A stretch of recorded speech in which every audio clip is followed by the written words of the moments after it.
দেখতেই পাচ্ছেন খুব সুন্দরভাবে তেলটা বেরিয়ে এসেছে এবং খুব সুন্দর একটা সুগন্ধ বেরিয়ে আসছে।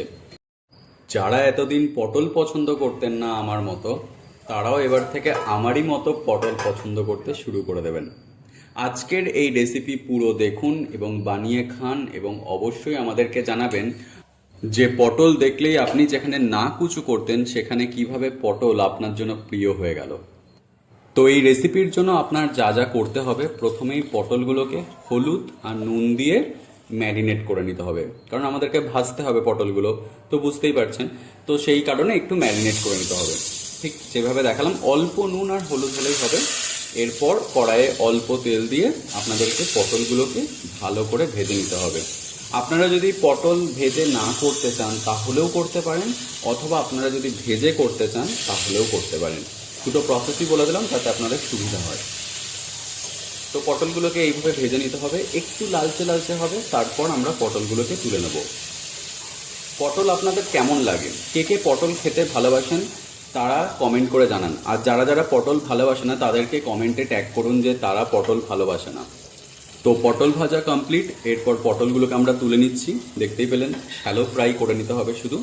তো এর পরের যে প্রসেস সেটার দিকে আমরা এবার যাব। তো এর পরের যে প্রসেস যেটা হচ্ছে, প্রথমে পটলগুলোকে আমরা বিভিন্ন রকম ইনগ্রিডিয়েন্টস দিয়ে ম্যারিনেট করব। তো প্রথমেই আমরা দিয়ে দিলাম দই। তো দইটা আমরা ফ্যাটাইনি, আপনারা চাইলে ফেটিয়ে নিতে পারেন। একটু হলুদ গুঁড়ো, একটু লঙ্কা গুঁড়ো দিয়ে দিলাম, একটু জিরে গুঁড়ো দিলাম, আর যেটা লাগবে এখানে হচ্ছে সর্ষে পাউডার। তো সর্ষে আপনারা চাইলে বেটেও করতে পারেন, অথবা যদি বেটে করতে অসুবিধা হয় তো আপনারা এইভাবে সর্ষের পাউডার বাজারে পাওয়া যায়, সেভাবে ইউজ করতে পারেন।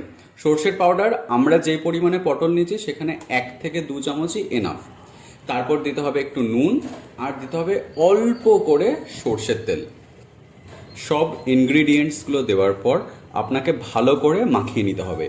এরপর কড়াইয়ে অল্প পরিমাণে সর্ষের তেল দিয়ে যে ম্যারিনেট করা পটলগুলো ছিল সেটা আপনাকে দিয়ে দিতে হবে। আর যেহেতু আমরা এটা স্টিমে করব তাই জন্য একটু জল এর জন্য লাগবে। তো এই যে দিয়ে দিয়েছি, দেখতেই পাচ্ছেন গ্যাস চালু করে দিয়েছি, গরম হওয়া শুরু করে দিয়েছে। এরপর আমরা যেটা করব সেটা হচ্ছে আমরা এটাকে ঢাকা দিয়ে দেব এবং 10 থেকে 15 মিনিট গ্যাসের আঁচটাকে লো থেকে মিডিয়াম রেখে রান্না করব। তো হয়ে গেল, 15 মিনিট আমরা রেখেছিলাম। দেখতেই পাচ্ছেন খুব সুন্দরভাবে তেলটা বেরিয়ে এসেছে এবং খুব সুন্দর একটা সুগন্ধ বেরিয়ে আসছে। তো আপনাদের এই রেসিপি কেমন লাগলো কমেন্ট করে জানান।